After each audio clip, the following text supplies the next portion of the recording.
Number one on the worst things people do purchasing a Samsung TV is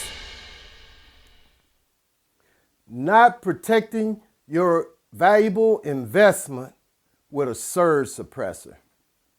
Surge suppressors are great. They protect you against brownouts, whiteouts, lightning strikes, voltage surges through your cable, through your internet connection.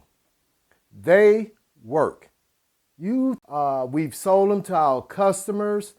And the bad thing about it, but it's a good thing, we never see them again. So they work. It'll save you some money in the long run on repair bills.